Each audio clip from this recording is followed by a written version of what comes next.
Olá, comunidade querida aqui do canal Paz e Bem, eu sou Mauro Lopes. Esta é mais uma edição do programa Paz e Bem. Ele acontece todos os dias, de segunda a segunda, com várias protagonistas aqui do canal Paz e Bem. Gente, pensar que lá em 2018, quando abri o canal, eu fazia todos os dias sozinho, eu era um doido. Era um doido. Acho que eu continuo ainda um pouco. Mas muito importante como o canal Paz e Bem cresceu e foi apropriado, né? Hoje ele é um canal de múltiplas presenças, múltiplos olhares, múltiplos corações.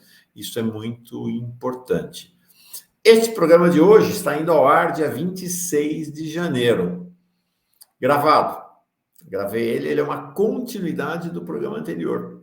Foi tão bom e ficou faltando tanta conversa no programa anterior que combinei com o professor Eduardo Guimarães, teólogo lá da PUC de Minas Gerais, de voltar neste próximo programa, que está indo ao ar nesta sexta, dia 26, para a gente continuar a conversa. Na verdade, a gente nem chegou na pauta original da conversa, né? Que é pensar os impasses, caminhos e desafios da teologia no Brasil e na América Latina. Então, essa vai ser nossa conversa hoje, começando com um pedido. Se você não está inscrito no canal Paz e Bem, inscreva-se, não tem estresse nenhum, vai na boa. A gente vem crescendo aos poucos, esse é o nosso passo dos pequenos. Ninguém está em corrida para lugar nenhum. Deixa eu me ver aqui, quantos inscritos, inscritas e inscritos temos no canal nesse momento. Olha, nós estamos agora com 44.900. Vamos chegar a 50 mil pessoas inscritas aqui. Legal, uma jornada boa, bonita que a gente fez. Se você puder, na descrição desse vídeo que você está assistindo, ou se você for na home, no canal Paz e Bem, lá nosso tem uma cobrinha colorida, uma minhoquinha colorida à direita, contribua com a gente. A gente tem um programa simples de assinatura, não tem nada de superchat, de membro, não. Né? Nosso objetivo aqui não é fazer dinheiro, nosso objetivo é sustentar o canal. Então, a gente tem um grupinho de estagiários que nos ajudam a fazer isto, alguns investimentos que a gente faz aqui e ali para ajudar as pessoas que participam, que são protagonistas. Então, se puder, ajuda bastante. Com a gente aqui agora, Eduardo Guimarães. Oi, tudo bem? Graças a Deus, que alegria estar aqui mais uma vez no teu programa, Mauro, e com os teus participantes aí, que a gente possa continuar aquela conversa, aprofundar. Realmente, a teologia é um tema que a gente precisa aprofundar sempre, né? Porque ela precisa enculturar-se, ela precisa dizer do tempo que ela é feita, né? Então, é uma alegria estar aqui juntos. Antes de entrar no tema da conversa, mas já entrando também, no dia 19 de janeiro, Eduardo, bom, quem não conhece não sabe, mas quem conhece sabe. Ele é um poeta da oração, é um orante da poesia, né? Há quantos anos você escreve poesias orantes, Eduardo? Olha, era uma coisa assim que me ocorria aleatoriamente, sobretudo quando eu preparava alguma assessoria, algum encontro de catequese, com formação de catequistas, etc. Mas na pandemia, aquele ficar em casa fez com que você tivesse ali aquele acesso diário ao Evangelho e nasceu esse projeto. A gente está para publicar agora o segundo volume de poemas, orações, para despertar fé adulta a partir do confronto com os ensinamentos e a prática libertadora de Jesus. Normalmente sai com o Evangelho do dia, um poema, a oração, e a gente publicou todo o Evangelho de Lucas em poemas, orações, capítulo a capítulo. Depois está nas gráficas o Evangelho de Mateus, e esse ano, se Deus quiser, além de Mateus, sairá no final do ano de Marcos. Legal. Que maravilha. Beleza. Sabe que nos meus 2 anos de vida monástica, era muito interessante, porque a gente tinha diariamente um período, cerca de 40 minutos, que era dedicado exatamente à leitura orante do Evangelho. A leitura orante do Evangelho não é uma leitura racional, não é para estudar, né? Sim. É uma leitura em que você vai mergulhando naquele texto, e era sempre o Evangelho do dia. Você vai mergulhando no texto bíblico, ou no texto evangélico, no caso, até tentar chegar na palavra, né? No núcleo central. Não no núcleo central do texto, mas no núcleo central da leitura, de como não você lê o texto, mas de como o texto está te lendo naquele momento, né?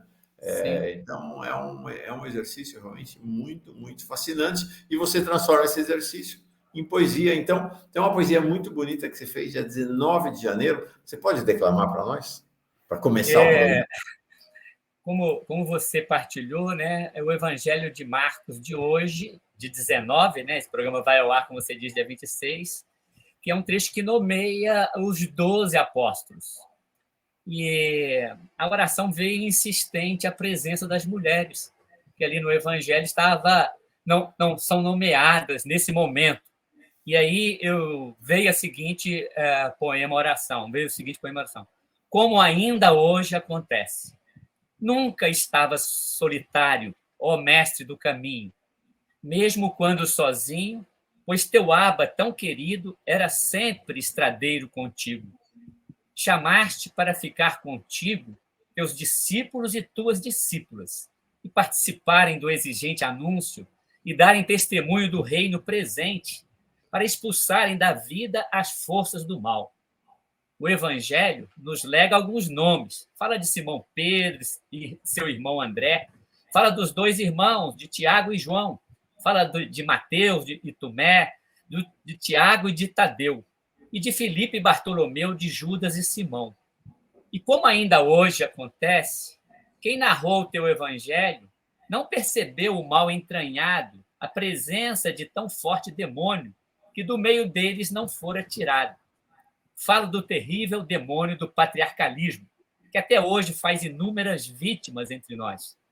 Ele invisibiliza a força criativa das mulheres, nega a elas a sua igual dignidade dada por Deus, e as humilha, domina, explora, as violenta e mata. Quem assume a missão de evangelizar não pode ao demoníaco machismo negar, e os nomes e feitos das mulheres invisibilizar. Ontem foi Maria Madalena, Susana, Marta e Maria. Hoje é Luz Marina, Maria Clara, Rome, Rose, Solange, Tereza. E esses 3 pontinhos aí, Mauro, tantas mulheres que hoje, você citou ontem, né?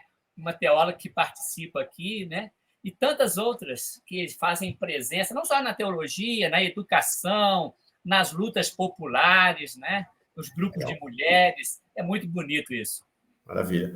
É muito relevante isto, né? As mulheres na luta política e social já assumiram a liderança faz tempo, né? Na luta teológica ainda estão travando a batalha do seu espaço, né? Mas estão aí, presentíssimas no nosso cotidiano. Com este poema oração, a gente abre nossa conversa, cujo tema hoje, e aí já te faço essa pergunta, Eduardo, que é assim: desafios e caminhos, horizontes da teologia brasileira, sobretudo, também latino-americana, se você achar que é o conveniente. Mas o fundamental para nós é olhar para essa jornada da teologia latino-americana, como é que você a vê nas suas múltiplas dimensões, né? Não dá para falar numa teologia, mas em teologias brasileiras e latino-americanas.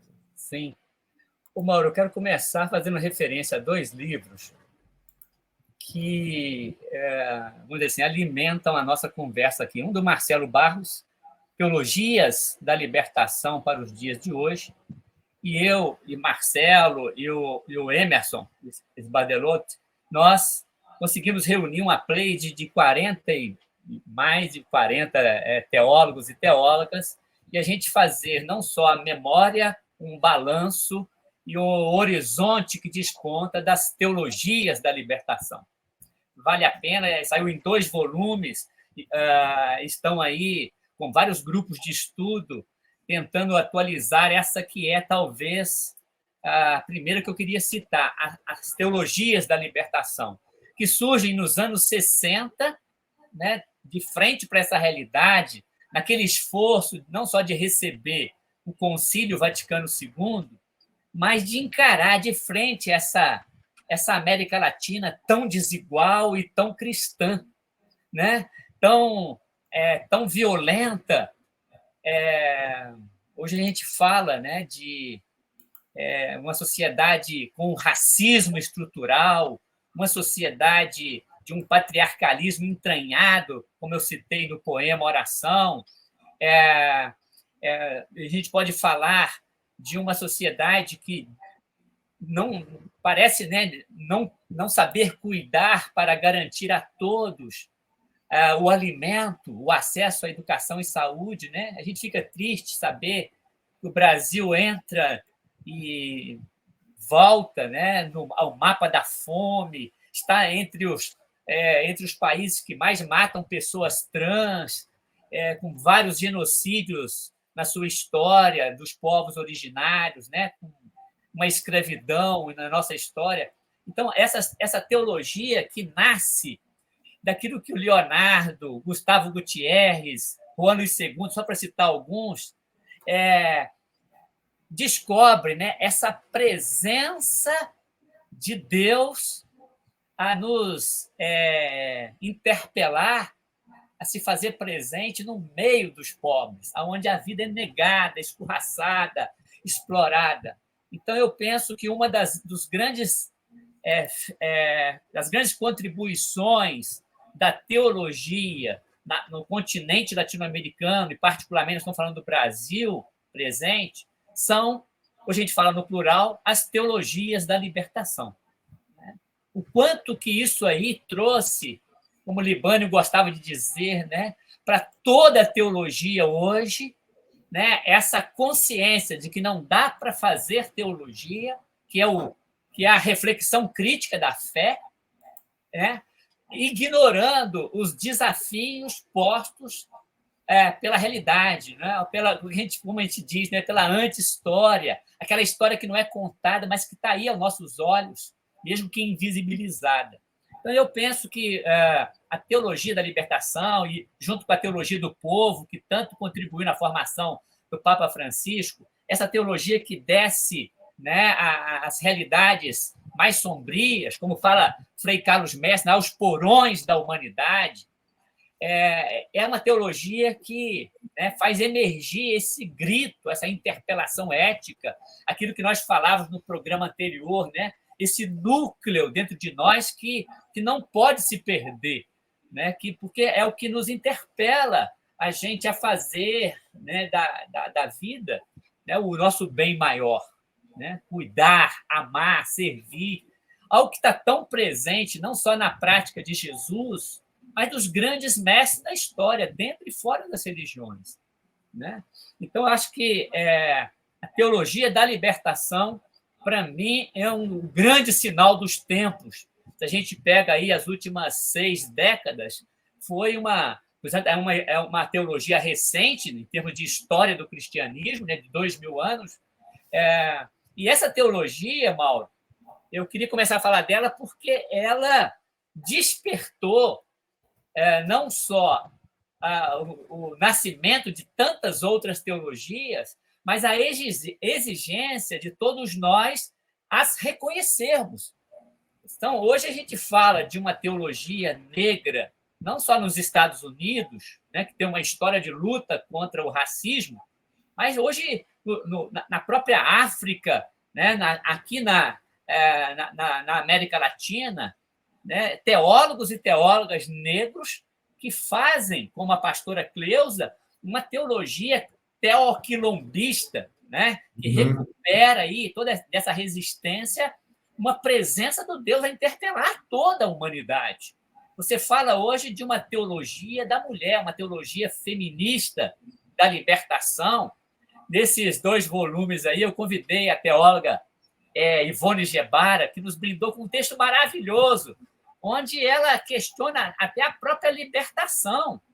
Está no 2º volume o texto dela, já dos Horizontes. Ela fala assim, poxa, nós estamos comemorando 50 anos desde na época da elaboração da publicação do livro, 50 anos daquele livro do Gustavo Gutierrez, né, que a gente considera um dos marcos de nascimento, né, de surgimento da afirmação dessa teologia da libertação. E ela fala assim, 50 anos de teologia da libertação, mas libertação de quem? Olha, nós estamos saindo de uma pandemia onde aumentou a violência doméstica, o feminicídio, né? a despeito de delegacias especializadas de combate ao crime contra a mulher, etc. Quer dizer, isso que eu chamei no poema, né, de um demônio insistente que perpetua essa violência entre nós, a violência de gênero. Então, a gente vai ver não só a teologia feminista, a gente vai ver uma teologia que quer ser de libertação, a teologia LGBTQIA+, teologia queer, né, por exemplo. Nós temos vários teólogos, aqui não só no Brasil, mas na América Latina e outros, né, que fazem emergir essa teologia que faz a sociedade olhar, né, ou rever o seu olhar para as pessoas homoafetivas, né, e reconhecer nelas a expressão da imagem e semelhança de Deus, a dignidade humana está presente em cada um de nós. Nós vamos ver, Mauro, além... Bom, você entra na interlocução comigo, se deixar. Vou entrar, não, quero te ouvir, estou te ouvindo. Tá. Aí agora eu coloquei os 2 volumes, tá? Legal, legal. É isso aí. Acho que vale a pena quem ainda não teve a oportunidade dessas leituras, porque aí são leituras assim de resgate, não só aqui de teólogos brasileiros e brasileiras, mas, por exemplo, tem um texto do John Sobrino, né, esse grande teólogo que nos brinda, né, com uma teologia a partir, uma cristologia, por exemplo, a partir das vítimas, do que ele chama, né, dos crucificados do nosso continente, aqueles que, né, não são reconhecidos na sua plena cidadania, na sua dignidade humana, né? É muito interessante. Nós vamos ver uma teologia hoje cada vez mais forte e plural, as teologias indígenas, né?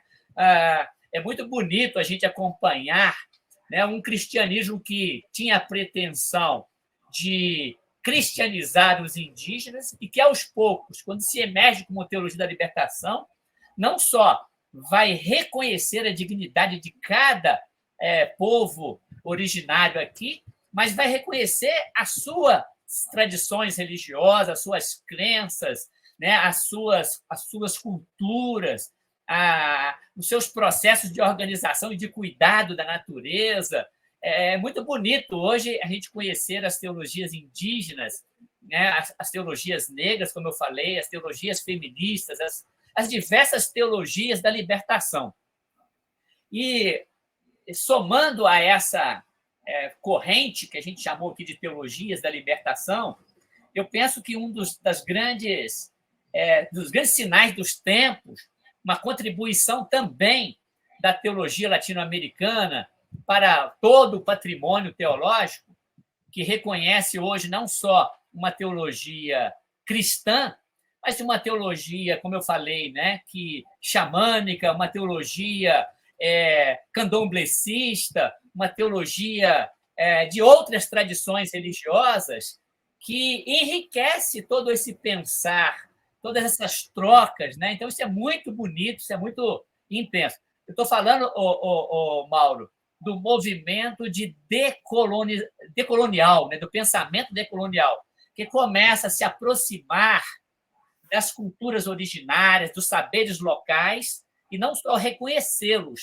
ouvi-los, deles aprender, e aí potencializar esses saberes, essas trocas, e também, portanto, essas crenças que vão alimentar a resistência, a alegria de viver, de dançar, de fazer arte, né, de trocas culinárias, ou seja, um pensar teológico que dá as mãos àquilo que é o lugar da teologia, pensar a vida como ela é, né, o enriquecimento de todos os povos, né, pelo diálogo, pelas trocas, né, pela solidariedade, quando né, acontece uma catástrofe, uma guerra, né, denunciar, acolher, potencializar as forças locais. Bom, entra na conversa, Mauro. Não sei se você está... Não, eu queria olhar para o avesso agora, porque acho que essas são correntes dinâmicas desse processo que acontece aí nas profundezas da sociedade, de renovação teológica de diferentes correntes teológicas. Há um outro processo que caminha para e passo com esse, paralelamente a esse, que é um processo não de afirmação de teologias, mas um processo de afirmação de uma única teologia, que é esse crescimento desmesurado das correntes fundamentalistas no catolicismo e, sobretudo, entre os evangélicos. A gente tem um fenômeno religioso hoje de uma transição religiosa no Brasil muito forte, muito potente, na qual a gente vê de fato, uma decadência da inserção católica no país. Pensar que em 1940, 95% da população se declarava católica. Se a gente voltar a recuar no tempo um pouquinho mais, chegava a 97%, 98%. O que indica também o seguinte, nunca foi 100%, né? Aquela ideia, porque houve um momento nesse país em que esse país, o cristianismo católico era a religião oficial. Nem assim tinha 100%. Então, sempre você teve outras teologias transitando à sombra do catolicismo. Mas uma queda no número de católicos que cai de 95% em 1940, chega a 73% em 2000, cai para 64,5% em 2010, 49,9% agora em 2023, e a projeção é que ali ao redor de 2030 os católicos caiam para 38,5% e sejam superados pelos evangélicos, que devem chegar perto dos 40% da população. Da mesma maneira, com a queda do número de católicos, o crescimento do número dos evangélicos é absolutamente espantoso. Eles saem de 2,7% em 1940, mas olha isso aqui, em 1990, ali anteontem, eram 9%. Aí eles vêm num processo praticamente de dobrar a cada 10 anos, né? 15,4% em 2000, 22,2% em 2010, 31,8% agora em 2023 e a projeção para 2040, 39,8%. É claro que este fenômeno não é uma linha absolutamente contínua. Da mesma maneira como a gente vê uma fragilização da adesão ao catolicismo, com a figura hoje largamente conhecida, a do católico não praticante. Católico não praticante, esse é um fenômeno que começa a acontecer com os evangélicos também. Você começa a ter, né, o crescimento dessa ideia do evangélico não praticante. As novas gerações, você tem, por um lado, tem jovens evangélicos muito fervorosos, mas começa a crescer também, especialmente entre a juventude, essa figura da evangélica, do evangélico não praticante. Mas esse é o cenário que a gente tem hoje no país, e essas são as correntes. E nesse cenário, essa questão que eu te falei, né? Enquanto você ilumina este processo das teologias, neste cenário, né, é um cenário de teologia, né, em que os evangélicos e os católicos fundamentalistas fazem questão de afirmar a existência de apenas uma única teologia, né, a deles. Agora, Mauro, é muito interessante esse gráfico que você, né, brindou aos que estão telespectadores, não é telespectador, aqui é os telenautas, né? Aqui nós estamos vendo aqui simplesmente, né, um olhar para os cristãos, vamos dizer assim, né, católicos e evangélicos. Então, aí as ciências nos ajudam muito, né? A olhar, tem muitos olhares que a gente pode se debruçar sobre aquilo que aparece nos dados do censo, né, do cenário religioso que ele capta, e fazer aí não só projeções, como o gráfico faz, mas tentar entender de onde vem esse movimento todo. Nós não podemos esquecer que o catolicismo que aqui chegou era o catolicismo colonizador, né?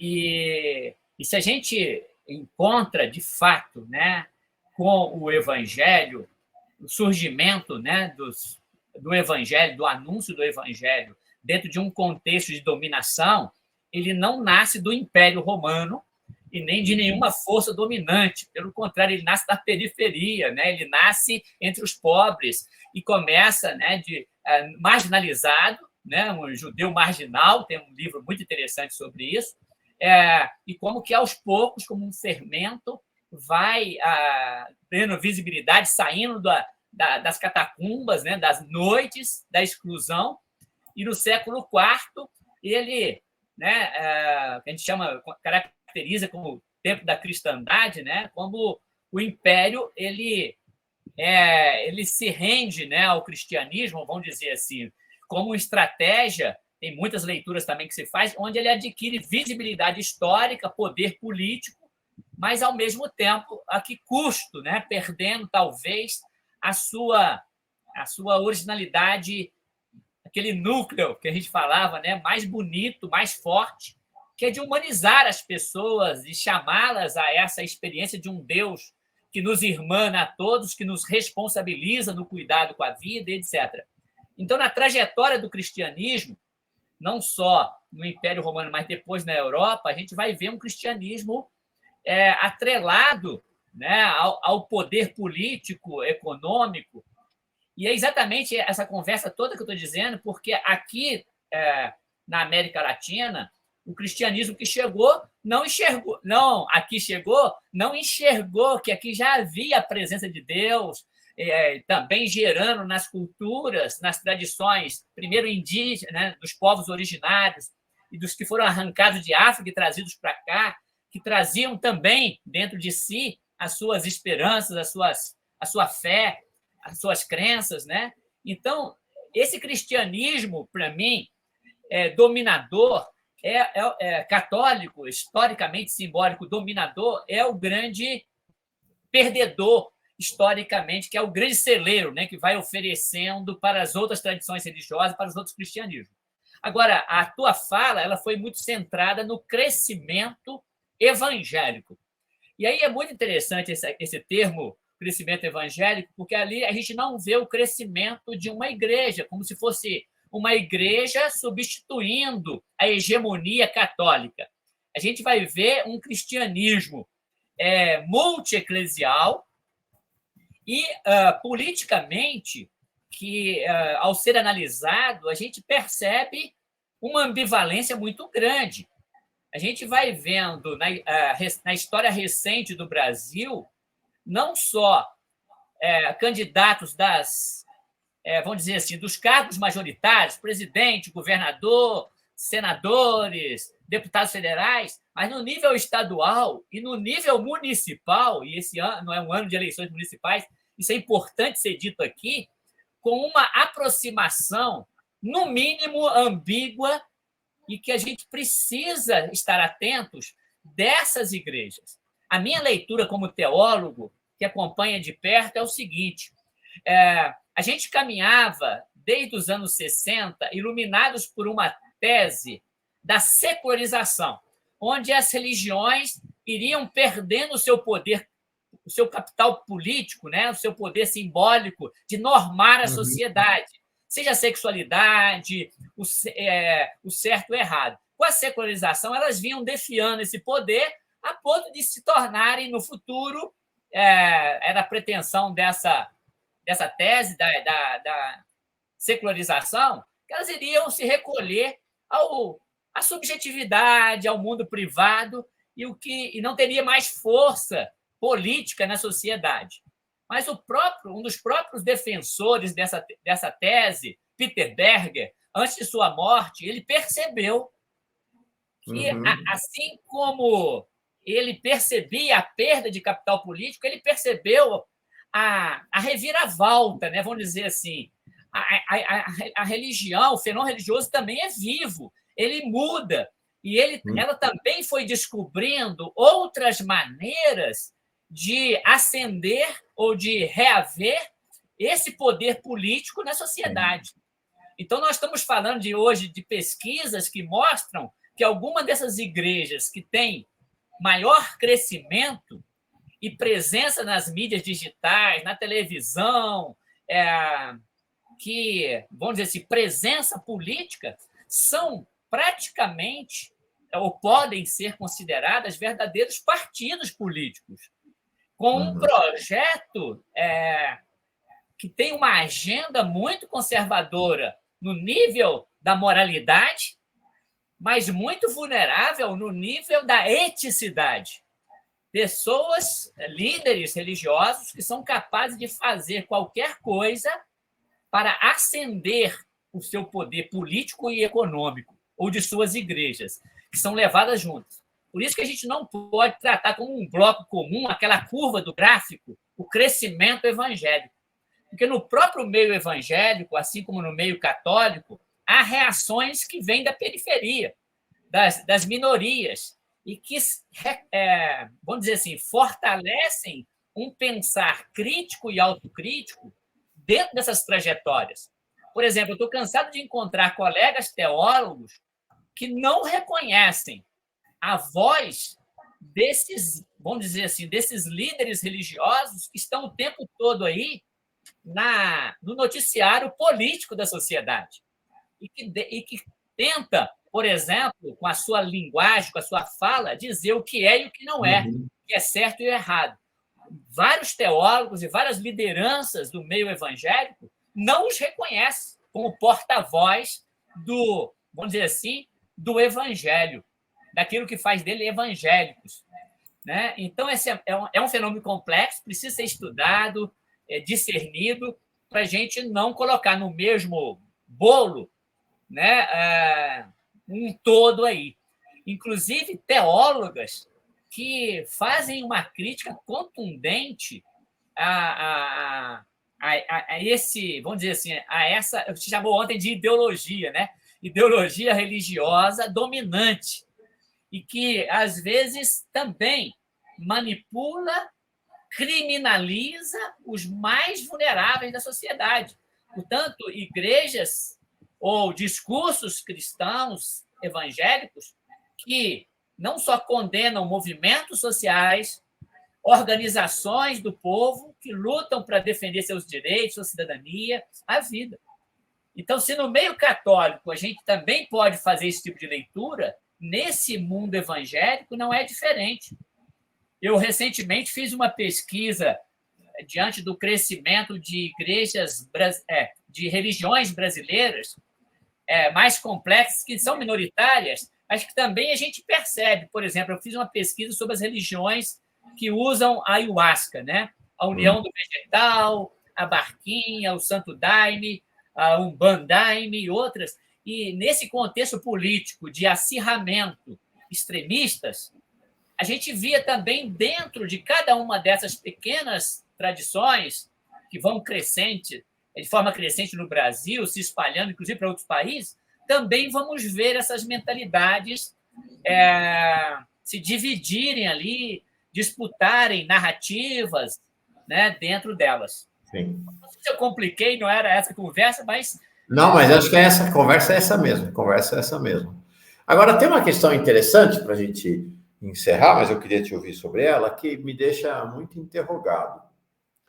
Você, de fato, conseguiu construir, nos últimos anos no Brasil, como uma reação, inclusive, aos anos dos governos do PT, a partir do golpe contra Dilma, mas as origens desse fenômeno antecedem, né? Acho que elas vão surgindo ali no interior dos próprios governos do PT, a partir aí da primeira década desse século, a constituição de um bloco social que hoje está bastante consolidado e que caminha com uma solidez e uma unidade muito grande. Que bloco é este? Né? Você vai ter, que é o chamado bloco da ordem, o bloco da meritocracia, o bloco do conservadorismo do ponto de vista dos costumes. Então, esse bloco é composto por... é um banquinho que se assenta em 4 vetores. Você tem o que eu chamaria de uma ideologia agro muito forte. É importante lembrar que mesmo durante esse fenômeno foi favorecido pelos governos do PT. E o que vai acontecer durante os governos do PT? Tem um processo acelerado de desindustrialização do Brasil. O Brasil hoje, como a gente fala, é o fazendão do mundo, né? Não há nada Você olha a balança de exportadora brasileira, o peso de soja, milho e carne é absoluto, é realmente muito grande. Se você juntar esses, mais os minerais e o petróleo, eles hoje são, é isso, o Brasil é o fornecedor, né, como é o fazendão do mundo, é petróleo, é mineral e é a carne e esses produtos, não são os produtos de alimentação propriamente, né? Milho e gado para alimentar gado, milho e soja para alimentar gado em outros países. Isso fez com que você construísse uma presença do campo, que se chama do agronegócio, com uma hegemonia ideológica muito forte. A maior expressão disto é o sertanejo. Né? O sertanejo hoje é um movimento artístico-cultural que envolve dezenas de milhões de pessoas e que não é à toa a quem se refere o sertanejo, com quem dialoga, com quem interage o sertanejo do ponto de vista das relações políticas da sociedade, com o bolsonarismo. Né? Com o bolsonarismo. É muito forte essa ligação entre eles. Então, você tem esta perna no campo, a perna agro, você vai ter uma perna militar, então, muito forte o crescimento do militarismo no Brasil. Quando a gente imaginou que tivéssemos virado a página depois da derrota do golpe de 64, os militares voltaram, estiveram por trás do golpe contra Dilma, pela frente durante o governo Bolsonaro e foram protagonistas agora da tentativa de golpe de 8 de janeiro. Então, os militares com uma presença social relevante que eles tinham perdido no Brasil, segunda perna. Terceira perna é o fundamentalismo. É o fundamentalismo tanto católico quanto evangélico, mas sobretudo evangélico. E a quarta perna é onde essa aliança social, né, do campo, do militar e do fundamentalismo religioso vai ter sua vazão política, que é o bolsonarismo e a extrema-direita no Brasil. Me parece um bloco muito consolidado, muito forte, muito potente. Vocês veem que, mesmo com a derrota de Bolsonaro na eleição, com a derrota da tentativa de golpe em 8 de janeiro, este bloco continua na ofensiva no interior da sociedade brasileira. É muito potente. Aí eu olho do outro lado. Qual é o nosso bloco? A fragilização deste bloco é muito evidente e muito grande. Né? Você tem hoje, o que seria este bloco? É um bloco composto pelas teologias da libertação, né? Pelos mais pobres nas cidades, pelos mais pobres no campo, pelos movimentos sociais, pela vida do movimento sindical, tudo isso extremamente fragilizado. Né? Fragilizado. Então, é um fenômeno que, do ponto de vista da repercussão teológica, me parece ser evidente o quanto essa construção econômica, política, social, ideológica impacta na construção desses blocos teológicos também. Né? Numa equação está difícil para nós. Mas é aí que está, rapaz. Eu concordo muito com essa análise que você descreveu. A enxergo presente de maneira cada vez, vamos dizer assim, de forma crescente dentro, inclusive, da esquerda brasileira, né? A ponto de a gente se perguntar se estamos sendo ingênuos ou não, né? A ponto, inclusive, de impedir reformas que são extremamente necessárias e que não foram feitas, mesmo com governos populares, vamos dizer assim, né? Já que o tema é teologia, eu vou evocar aqui um teólogo uruguaio, Juan Luis II, um livro deles onde ele fala que a própria teologia ela tem que se libertar. Né? Antes de falar de uma teologia da libertação, que se debruça sobre a realidade, percebendo as suas contradições, percebendo, né, aonde ela precisa denunciar e que tipo de, vamos dizer assim, boa notícia, de sinais dos tempos que ela precisa anunciar para alimentar o esperançar, ela tem que fazer uma autocrítica do seu discurso, do seu lugar de fala, né? Se perceber que ela é feita a partir, né, né? Todo teólogo ele é situado, ele, né, numa realidade, numa cultura, num chão. Então, é muito importante quando cada igreja, que eu falo para a teologia, ela também se percebe feita de pessoas com suas histórias, com seus desejos, com as suas ideologias. Então, não existe nenhuma religião que é exceção, nenhuma teologia. Então, essa vigilância crítica, do ponto de vista do saber, essa vigilância epistemológica, ela é extremamente necessária. Não é à toa, né, Jesus alertando os seus próprios discípulos para o vigiar e orar, para não cair em tentação, porque nós podemos, né, diante do poder, diante do ter, né, diante do prazer, a gente se perder, a gente não perceber ali quando estamos nos deturpando, né, ou até no jogo de poder ali, ter clareza do que é inegociável, né, Mauro? Do que dá identidade, por exemplo, a uma igreja, a uma teologia, ou, no caso, um partido, um movimento social, não pode se perder. A gente está acompanhando aqui na América Central, né, situações políticas em países que, há poucos anos atrás, era, vamos dizer assim, um lugar onde todo mundo se olhava para ver o que dali estava emergindo, como a Nicarágua, só para dar um exemplo, né, e outros países, e que foi, como eu disse no programa passado, a história não é linear, a gente pode se perder. Eu tenho falado o seguinte, né, a religião que eu mais me debruço, por ser um teólogo cristão, é o cristianismo. E na história do cristianismo, várias vezes ele se perdeu para o poder político, para o poder de ter hegemonia, né, de fazer alianças espúrias, alianças que voltam-se contra a sua própria razão de ser. Então, a gente vai ver aí, atualmente, não só figuras políticas ou partidos que são reféns daquilo que eles abrigam, né, que eles trouxeram para dentro de si, né, mas também dentro das igrejas, dentro da teologia. Pessoas que têm, vamos dizer assim, compromissos com outras realidades, com outras forças que contradizem frontalmente, no caso aqui, o evangelho. Né? Então, aí, aqui toda vigilância e toda criticidade teológica é pouco.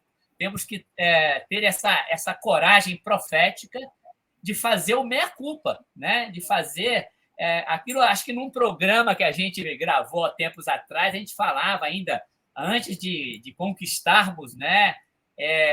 De vencermos as eleições, ou, por exemplo, de derrotarmos nas urnas um projeto fascista que estava no Brasil e ainda está, mas o quanto que é importante a gente fazer essa análise, né, essa memória da própria história, dos próprios passos, né?